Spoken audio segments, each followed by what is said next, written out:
Do you know how to use that thing? Yes. The pointy end goes into the other man. This is going to take a lot of work.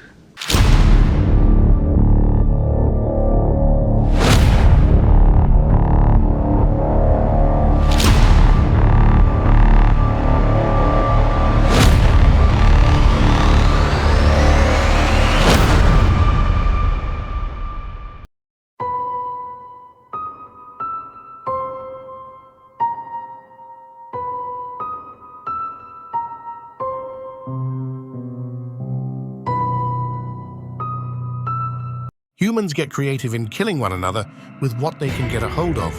You are not fit to be a king! Ancient and medieval weaponry was the ultimate blend of deadly serious and seriously entertaining. But what was the most effective when equipping an army? Welcome to War Vault Academy, where we discuss military-related topics for the enlightened. Today, we will highlight 4 of the melee weapons most seen and used in ancient and medieval warfare.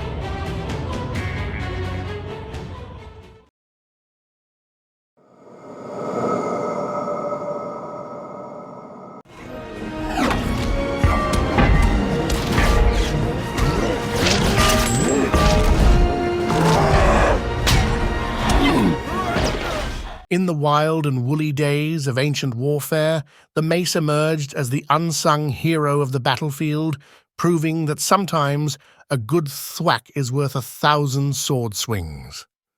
This not-so-subtle weapon featured a stout, metal head attached to a handle, making it a favorite among warriors who preferred their combat blunt and straightforward. When armor became as fashionable as chainmail socks, the mace gleefully stepped into the spotlight, the weapon of choice for those who wanted to say, "Why bother slicing when you can just crush it?" The unsung hero of close combat, the original heavy metal enthusiast. Imagine striding onto the battlefield with a mace in hand, ready to turn foes into the percussion section of war. In the rich tapestry of Indian martial history, the art of wielding the Gada Yuddha stands out as a testament to both physical strength and finesse. The Gada became a symbol of power in the hands of Indian warriors. Known for its ability to deliver crushing blows, the Gada was favored by ancient Indian warriors. However, in the chaotic symphony of battle, the mace isn't without its disadvantages, not the subtlest instrument in the orchestra. The uneven weight distribution on the weapon would fatigue its wielder, affecting their combat effectiveness over time.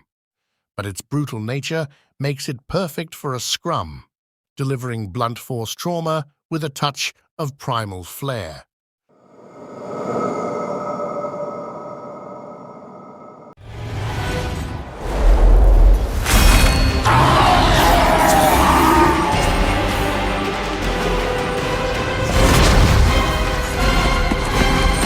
In the epic tale of warfare, the axe emerges as the ultimate multi-tool of destruction, a lumberjack's dream turned warrior's delight.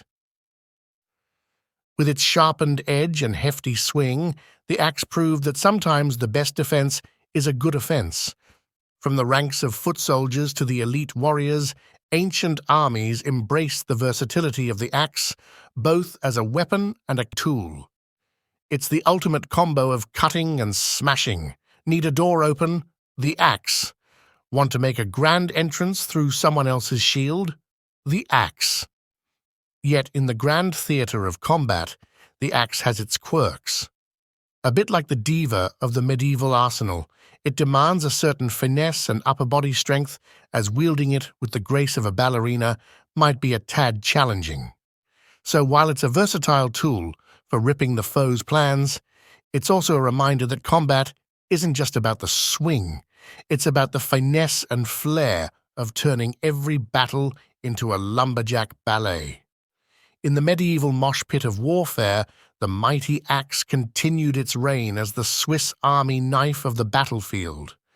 The sight of a Viking warrior earning these Norse marauders a legendary status as history's ultimate axe enthusiasts.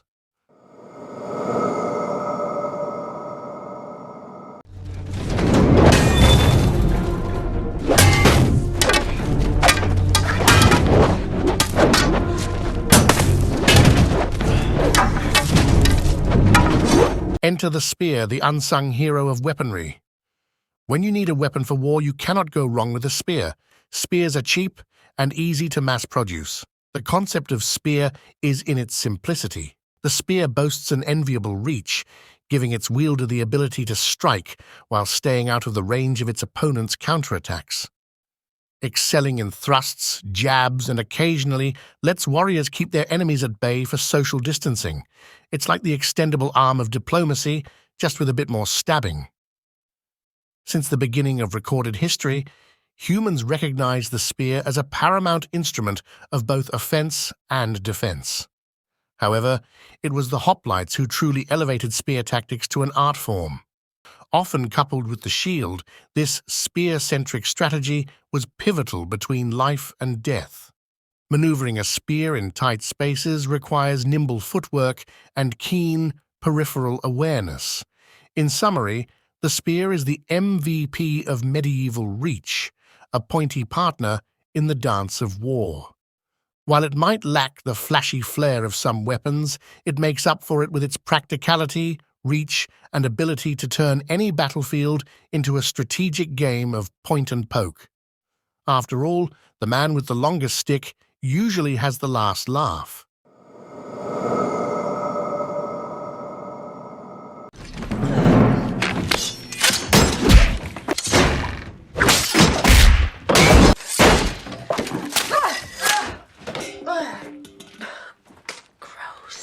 In the grand tapestry of ancient and medieval warfare, the sword takes center stage.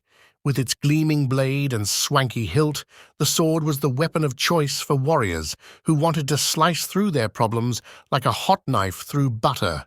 Ancient swordsmen engaged in a sophisticated dance of parries and thrusts, proving that sometimes subtlety is for those without a finely crafted blade. It was the pinnacle of close-quarters coolness, allowing for both slashing theatrics and precise thrusting. The sword's disadvantage was its demand for skill. Not just anyone could turn a sword into a choreographed masterpiece of mayhem. It required finesse, grace, and a touch of the dramatic to avoid turning a battlefield into a comedy of errors. Armed to the teeth, and a killer soundtrack of ancient battle anthems, the Romans were the VIPs of warfare. As the curtain falls on the sword's historical performance, it remains an enduring symbol of valor and finesse.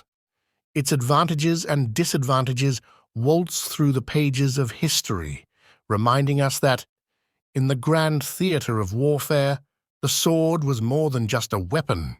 It was a statement, a slice of style, and a touch of swashbuckling flair.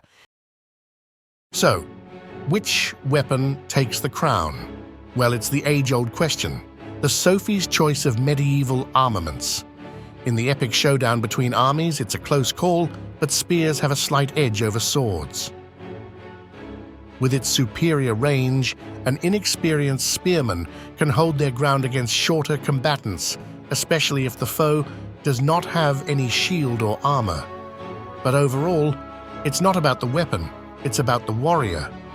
Equip one that suits your style, matches your swagger, and lets you unleash your inner maestro.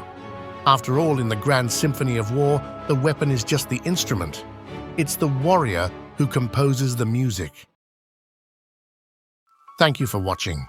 Please leave a like and subscribe for more future content. I'll see you next time on War Vault Academy.